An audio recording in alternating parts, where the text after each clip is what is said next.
They don't let you ride bareback at commercial stables because they're afraid you're going to fall and hurt yourself and sue them. So you have to know somebody that owns a ranch or a farm. So I know if someone owns a ranch in Oregon, and when I'm out there, she lets me take lessons from whoever her trainer is at the moment. So I was out there last year. She said, I've got a new trainer. She said, the kid is 18 years old. She said she was born on a horse. Do you want to take a lesson? Well, how do you pass that up, right? So this kid comes out from behind the stables. Now, I don't know if you're around horse people very much, but most of them are filthy. There's dust everywhere.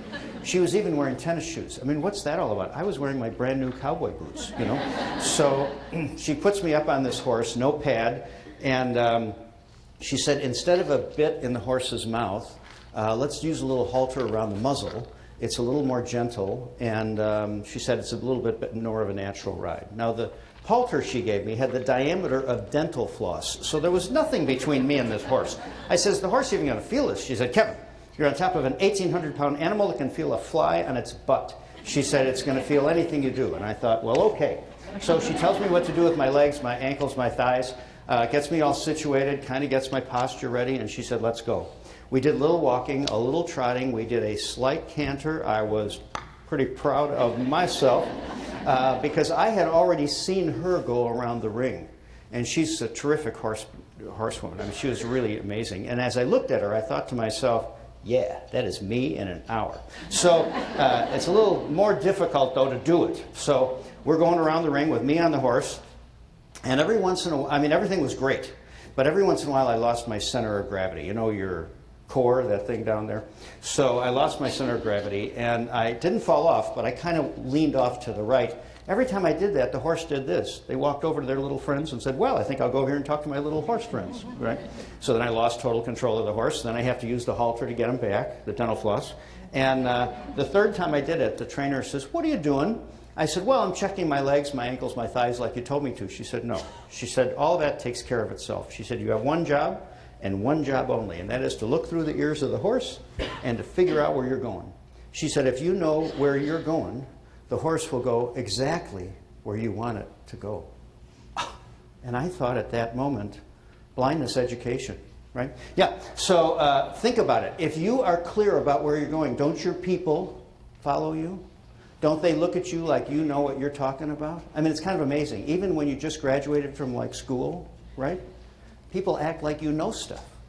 And it's amazing. It's unbelievable. So we're out west, and I'm riding along with, we're at a ranch where you can go out with a wrangler and a horse and for a few hours and take a lesson. So I'm with the head wrangler. He's a great horseman. And so I said, he said, what do you want to learn? Which, by the way, is a very good question to always ask.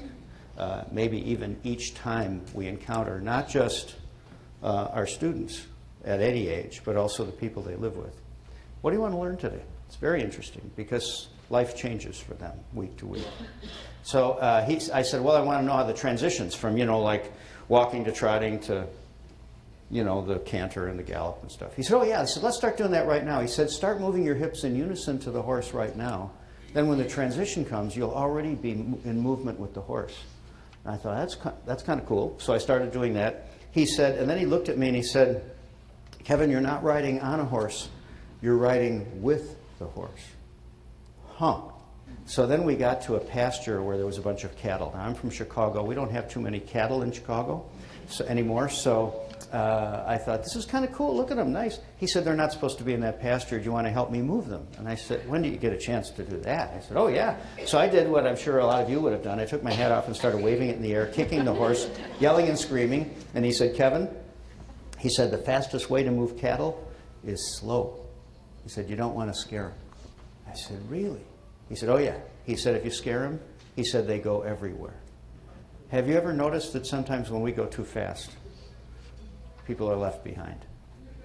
When we answer their questions, all of a sudden something special happens. When we have clear expectations. But when we also are able to measure performance and to encourage them to understand their performance and also to help continual development happen. We even do it at the graduate level with the students that I'm Every week we're saying, let's talk about last week, what happened the week before, so that we continually are layering skills one after another.